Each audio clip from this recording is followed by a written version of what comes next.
सभापती महोदय, आज अधिवेशनाच्या विधिमंडळाच्या अर्थसंकल्पीय अधिवेशनाचा पहिला दिवस आहे। गेले 22-23 वर्ष विधानसभेचा सभागृहाचा सदस्य म्हणून मी काम करत असताना आजचा दिवस माझ्यासाठीच नाही तर सर्वांसाठीच प्रचंड दुःखाचा दिवस आहे। आपल्याच एका सहकार्याच्या श्रद्धांजली सभेत बोलण्याची वेळ येणं यासारखं दुसरं दुर्दैवी काहीच असू शकत नाही। आणि त्यातही तो सहकारी अजितदादांसारखा उमदा स्पष्टवक्ता राजकारणी असेल तर सगळ्यांनाच खचून जायला होतं, ही वस्तुस्थिती आहे। अजितदादा आपल्यातून जाऊन आता जवळजवळ 1 महिना होईल, पण अजितदादांची आठवण आल्याशिवाय एकही दिवस जात नाही, ही वस्तुस्थिती आहे। दादांच्या जाण्याने निर्माण झालेली पोकळी कधीच भरून निघणार नाही।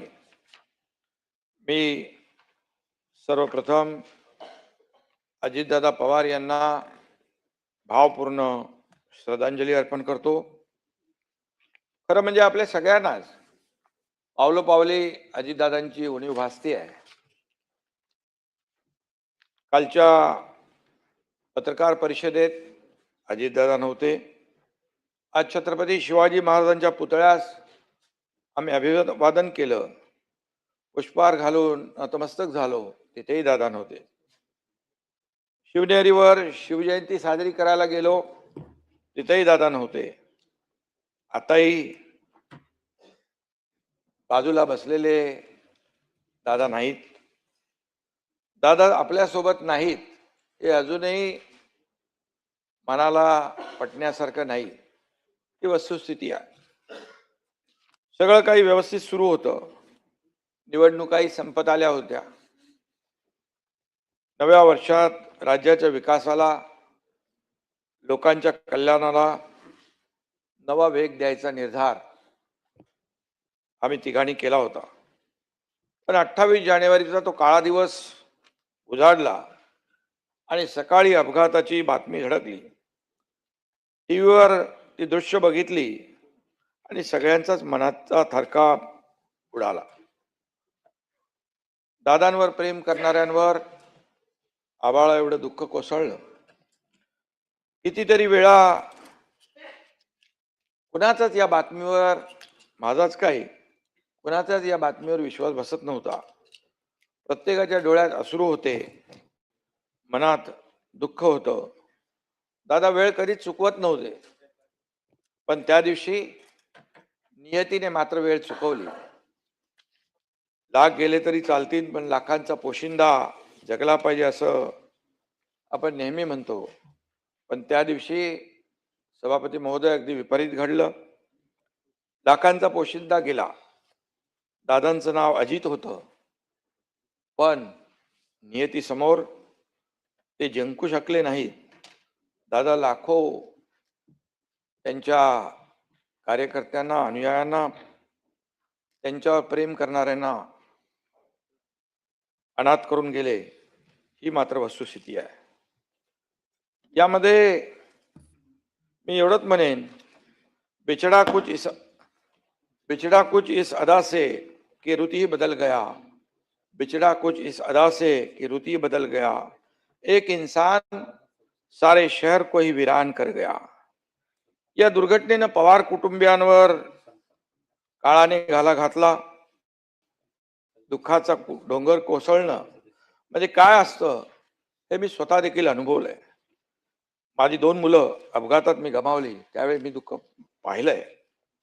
त्यामुळे सुनेत्राताई, पार्थ, जय आणि एकूणच पवार कुटुंबियांच्या दुःखाची आपण सगळेच कल्पना करू शकतो। माझे गुरुवर्य धर्मवीर आनंद दिघे साहेबांना सुद्धा मी अपघातातच गमावलं। आणि त्यावेळी देखील दुःख काय असतं हे मी पाहिलंय. साहेबांवर प्रेम करणाऱ्या लाखो लोकांची काय अवस्था झाली तेही पाहिलंय, कारण तेही अचानक निघून गेले. त्यामुळे दादांवर अतोनात प्रेम करणाऱ्या लोकांची वेदना आपण जाणतो. आजही सभागृहातल्या अनेकांच्या डोळ्यात अश्रू आहेत, दुःख आहे. हे दुःख पचवणं दादा आपल्यात नाहीत हे मान्य करणं अवघड नाही तर अशक्य आहे. आपल्या राज्यानं एक अत्यंत कर्तृत्ववान नेता गमावलाय. शब्द आणि वेळेला किंमत देणारा नेता गमावलाय. एक खंबीर निर्भीड लोकनेता गमावलाय. राजकारणातला दादा माणूस गमावलाय. धडाडीचा आणि दूरदृष्टी असलेला विकास पुरुष गमावलाय. मी आणि देवेंद्रजींनी एक दिलदार मित्र गमावलाय. या सभागृहाने एक शिस्तप्रिय आणि आदर्श मंत्री गमावलाय. जनतेच्या प्रश्नाप्रती तळमळ असलेला लोकप्रतिनिधी गमावलाय. दादा माझ्यापेक्षा वयानं मोठे होते, अनुभवानेही मोठे होते. मी माझा मोठा भाऊ गमावलाय असं सातत्याने ते गेल्यापासून वाटतंय. दादा फणसासारखे होते, बाहेरून कडक आणि आतून मऊ. सभापती महोदय, दादांच्या बोलण्यात ग्रामीण बाज होता. आवाज राकट पण गोड होता. एकनाथराव ही दादांच्या स्टाईलची हाक माझ्या कानात आजही घुमते आहे. सभागृह असो, पत्रकार परिषद असो, कार्यक्रम असो, कॅबिनेट असो, अधिवेशन असो, प्रत्येक वेळी दादांची आठवण आपल्या प्रत्येकाला येत राहणार. बजेट अधिवेशन म्हणजे दादांचंच अधिवेशन. सचिव, अधिकारी, आमदारांच्या फायलींमध्ये बिझी असलेले दादा आपल्या सगळ्यांना आठवत आहेत. आणि त्यावेळी त्यांची जी काय तगमग असायची ती आपण पाहिलेली आहे. आणि इथं खरं म्हणजे खालच्या सभागृहात जयंतरावांनी 10 वेळा, सुशील कुमार शिंदेनी 9 वेळा अर्थसंकल्प सादर केला. दादांनी या दोघांचा रेकॉर्ड मोडून 11 वेळा अर्थसंकल्प सादर केला. दादा खऱ्या अर्थाने विक्रमवीर ठरत होते, परंतु ते नियतीला मंजूर नव्हतं आणि नियती अत्यंत क्रूर आहे. तिच्या समोर आपण सगळे हतबल असतो. हे कटू सत्य पुन्हा आपल्याला पचवावं लागतंय. मी मुख्यमंत्री झाल्यानंतर माझा आणि दादांचा जवळून संबंध आला, कारण ते कॅबिनेटमध्ये उपमुख्यमंत्री आणि अर्थमंत्री होते. पूर्वीच्या महाआघाडी सरकारमध्ये काम करताना आम्ही दोघं एकत्र काम केलेलं आहे. आणि त्याच्यानंतर काही प्रस्ताव थांबले, त्याला सुधारित मान्यता देखील दिल्या, कामांचा निधी वाढवला. असे प्रस्ताव कॅबिनेटमध्ये आल्यानंतर दादा अधिकाऱ्यांना सांगायचे, आता निधीची तरतूद करतोय, पण प्रकल्प वेळेत पूर्ण झाला पाहिजे. हे आवर्जून सांगणारे दादा मी पाहिलेत. अजितदादा प्रचंड अभ्यासू होते. प्रशासनावर त्यांची मजबूत पकड होती, भांड होती. एखादी नवी योजना आली की ती फिजिबल आहे का, त्याचा लोकांना किती फायदा होईल याचा दादा बारीक अभ्यास करायचे. दादांनी हातात फाईल घेतली की अक्षरशः काही सेकंदात त्याची नजर कागदावरून स्कॅन व्हायची. त्यात काय कमी जास्त आहे ते ओळखायचे आणि चुका असतील तर त्या काढून सेक्रेटरीना सांगायचे देखील. सहकार, कृषी, जलसंपदा, ऊर्जा, पायाभूत सुविधा अशा महत्वपूर्ण विषयांमध्ये त्यांचा सखोल अभ्यास होता. बैठकीत साधा कागदाचा कपटाही खाली पडला तो चालायचा नाही, त्यांना चालायचं नाही.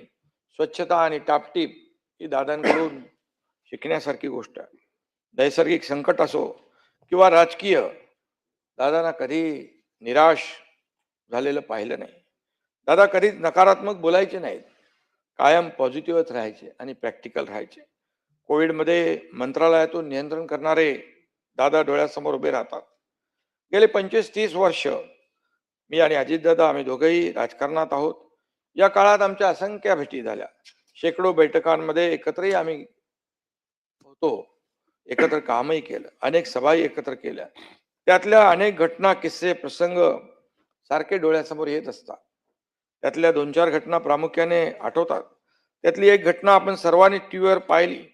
2024 साली विधानसभा निवडणुकीचा निकाल लागल्यानंतर सरकार स्थापनेच्या चर्चा सुरू होत्या, तेव्हा देवेंद्रजी, अजितदादा आणि मी एक पत्रकार परिषद घेतली. कोण कुठल्या पदाची शपथ घेणार असं पत्रकार सारखं विचारत होते.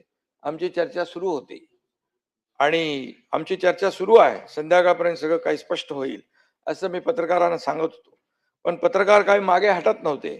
तेवढ्या दादांनी माझ्या हातून माईक घेतला आणि म्हणाले, एकनाथरावांचं मला माहित नाही, परंतु मी मात्र उपमुख्यमंत्री पदाची शपथ घेणार आहे, हे नक्की. त्यानंतर पत्रकार परिषदेमध्ये एकच हशा पिकला. पत्रकारांना ही बातमी मिळाली. दादांच्या हजरजबाबीपणाची अशी असंख्य उदाहरणं या ठिकाणी सांगता येतील. असेच अनेक उदाहरणं आहेत. आणि मी आणि अजितदादा आणि देवेंद्रजी यांचं एक बॉन्डिंग होतं आणि एक म्हटलं तर ट्रायंगल ऑफ स्टॅबिलिटी अशा प्रकारचं आम्ही काम करत होतो. आम्ही समभुज त्रिकोण होतो, सगळ्या बाजू सगळे कोण सारखे. आम्ही तिघे एकत्र आलो आणि महाराष्ट्राची भूमिती चांगली झाली. तवरून ताकभाद ओळखतात तसे आम्ही एकमेकाच्या मनात काय ते ओळखू लागलो. पण काळाच्या मनात काय दडलं होतं हे कुणालाही ओळखता आलं नाही. आणखी एक प्रसंग आठवतो, तो 2024 सालच्या बजेटचा. मी मुख्यमंत्री होतो, सभापती महोदय. लाडकी बहीण योजना सुरू करायची होती. त्यासाठी बजेटमध्ये अंदाज घेतल्यानंतर 46,000 कोटी रुपये लागणार होते आणि त्याची तरतूद करायची होती. मी आणि देवेंद्रजींना देखील मी सांगितलं, ही योजना आपल्याला करायची आहे. आमचं एकमत झालं. आम्ही दादांनाही सांगितलं की मुख्यमंत्री, माझी लाडकी बहीण योजना आपल्याला करायची आहे, करावी लागेल. आणि त्यावेळेस मी मुख्यमंत्री असल्यामुळे आग्रह माझा जास्त होता आणि दादा कसलेले अर्थकारणी होते. त्यांनी लाडक्या बहिणींसाठी देखील तरतूद केली आणि विकास कामांना देखील निधी कमी पडू दिला नाही आणि आपल्या राज्याची आर्थिक स्थिती देखील, आर्थिक घडी देखील विस्कटू दिली नाही. हे दादांनी त्यावेळेस केलेलं काम आजही माझ्या डोळ्यासमोर आहे. राज्याचा आर्थिक गाडा दादांनी नीट सांभाळला. त्यानंतर प्रत्येक बैठकीत दादा अधिकाऱ्यांना काटकसरीने खर्च करा असा सल्ला द्यायचे. महाराष्ट्राची आर्थिक घडी बसवण्यासाठी त्यांच्या प्रदीर्घ अनुभवाचा आपल्या सगळ्यांनाच मोठा आधार वाटायचा. तो आधार आम्ही गमावलाय, ही वस्तुस्थिती आहे. अधिवेशनाच्या काळात दादा पूर्ण वेळ सभागृहात थांबायचे. सभागृह संपेपर्यंत मी त्यांना बसलेलो पाहायचो आणि अधिवेशनाच्या काळात दादा पूर्ण वेळ थांबायचे आणि मंत्र्यांना देखील सांगायचे. संपूर्ण चर्चेत सहभागी व्हायचे आणि विरोधकांच्या प्रश्नांना उत्तरही द्यायचे. त्यामुळे बरेचदा आम्ही निर्धास्त असायचो. पण आता दादांची उणीव आम्हाला सातत्याने भासत राहणार आहे. दादांचं प्रत्येक बारीक सारीक गोष्टींवर लक्ष असायचं. कामाच्या क्वालिटीमध्ये कॉम्प्रोमाइज ते कधीच करत नव्हते. त्यांची नजर कामातल्या चुका झटकन शोधायची. एखादी इमारत नवीन उद्घाटनाला गेलो तर त्या पिलरच्या खांबाला रंग थोडा कमी पडलाय, वायर लटकते, जिन्याची पायरी बरोबर बसवलेली नाही, अशा छोट्या छोट्या कारणांकडे देखील त्यांचं लक्ष जायचं आणि अधिकाऱ्यांना देखील झापताना आम्ही पाहिलेलं आहे. महायुती सरकारमधले ते फक्त एक मंत्री नव्हते, तर प्रशासकीय कौशल्याचं एक चालतं बोलतं विद्यापीठ होतं असं म्हटलं तर वावगं ठरणार नाही. सर्वसामान्यांच्या विषयी दादांच्या मनामध्ये एक कायम कळकळ दिसली. भेटायला आलेल्या प्रत्येक कार्यकर्त्याची ते हस्त्याने चौकशी करायचे. चांगल्याला चांगलं म्हणायचे, त्याचं कौतुक करायचे. काम होण्यासारखं असेल तर लगेच करायचे, नाही होणार सारखं असेल तर नाही म्हणून सांगायचे. चुकीचं काम घेऊन आला तर त्याला दादा झापायचे. दादा असाच असतो, प्रेमाने सांगणारा, हक्काने रागावणारा आणि गरज पडली तर प्रेमाने पाठीवर हलकाच हात ठेवणारा देखील असतो. राजकारणात नव्याने येणाऱ्यांसाठी दादा म्हणजे एक विद्यापीठ होतं. लोकप्रतिनिधी कसा असावा याचं मूर्तिमंत उदाहरण म्हणजे अजितदादा. मला सुपारीच्या खंडाचंही व्यसन नाही, दादा अभिमानाने सांगायचं. दादांना बेशिस्त गर्दी अजिबात आवडायची नाही. पण मी त्या काळात पाहिलं, माझ्या भोवती लोकांची सतत गर्दी असायची आणि मला सुद्धा या गर्दीवरून कितीतरी वेळा दादांनी बोलून दाखवलं. हे सांगताना त्यांचा उद्देश चांगला होता आणि या गर्दीमधून कोण कधी येईल काय, या सगळ्या गोष्टी मला ते सांगायचे. कशाला गर्दीत जाता, एवढी रिस्क कशाला घेता, असं दादा मला नेहमी सांगायचे. एकनाथराव उशिरापर्यंत कधी आम्ही बसलो तर असं एअरपोर्टला किंवा इतर कार्यक्रमाच्या वेळी तर एकनाथराव रात्री उशिरापर्यंत काम करू नका, तब्येतीची काळजी घ्या, असा वडिलकीचा सल्ला देखील त्यांनी मला अनेकदा दिलेला आहे. ठाण्यात माझ्यावर लिहिलेलं एका पुस्तक प्रकाशनासाठी दादा, मी आणि देवेंद्रजी एकत्र होतो. तेव्हा त्यांनी अतिशय दिलदारपणे भाषण केलं आणि सर्वाधिक सह्या करणारा मुख्यमंत्री म्हणून त्यांनी माझं जाहीर कौतुकही केलं. दुर्दैवाने दादांना मुख्यमंत्री होता आलं नाही. दादाने सल त्यांनी आपल्या मिश्किल शैलीत तिथं बोलूनही दाखवली ठाण्याच्या गडकरी रंगायतांमध्ये. नशिबाने साथ दिली असती तर भविष्यात ते मुख्यमंत्री झाले असते. पण आपण सर्वांनी प्रांजळपणे कबूल करायला हवं की महाराष्ट्र एक कर्तृत्ववान नेत्याला मुकला आहे. सत्ताधारी असो की विरोधक, प्रत्येकाशी दादांचे मैत्रीपूर्ण संबंध होते. राजकारणात मतभेद असतात, वाद असतात, पण दादा खऱ्या अर्थाने अजात शत्रू होते असं म्हटलं तर अवघड ठरणार नाही. त्यांच्या बोलण्यात कधी पदाचा अहंकार नव्हता. राजकीय विरोधकांवर ते मार्मिक आणि खुसखुशीत टीका करायचे, पण कधी त्यांनी खालच्या स्तरावर टीका केली नाही. राजकारणाने त्यांनी राजकारणातही त्यांनी खिलाडूपणा जिवंत ठेवला, जपला. आणि त्याचबरोबर आयुष्यात अनेकदा एखादे निर्णायक पाऊल उचलावे लागतं, त्यावेळेस निवडक सहकार्यांना विश्वासात घेऊन काही निर्णय घ्यावे लागतात. माझा आणि त्यांचा राजकीय प्रवास काहीसा समांतर म्हणावासा आहे आणि आम्ही घेतलेला निर्णय अचूक होता हे सिद्ध झालं. जनतेच्या न्यायालयामध्ये देखील ते सिद्ध झालं. मी, देवेंद्रजी आणि अजितदादा, आमची तिघांची कार्यशैली वेगळी होती, काम करण्याची पद्धत वेगळी होती. दादांचे काम पहाटे 5 वाजल्यापासून सुरू व्हायचं. ते अधिकाऱ्यांना कधी कधी 6 वाजता बोलवायचे, कधी 7 वाजता बोलवायचे. अधिकाऱ्यांची फरफट व्हायची, परंतु ते दादा नेहमी वेळेवर पोचायचे. आणि देवेंद्रजी दिवसभर सक्रिय असायचे. मी देखील रात्री उशिरापर्यंत, कधी कधी पहाटेपर्यंत काम करायचो. तिघांचे आमचं 24/7 या ठिकाणी काम करणारं सरकार होतं. आमच्या कामांच्या वेळांमध्ये फरक असला तरी सुद्धा एक धागा समान होता. आम्ही कायम सर्वसामान्य माणसांच्या कामांनाच प्राधान्य दिलं. सर्वसामान्यांचं सरकार म्हणून सर्वसामान्य लोकांना न्याय देण्याचा प्रयत्न आम्ही केला आणि सर्वसामान्यांच्या कल्याणासाठी निर्णय घेतला.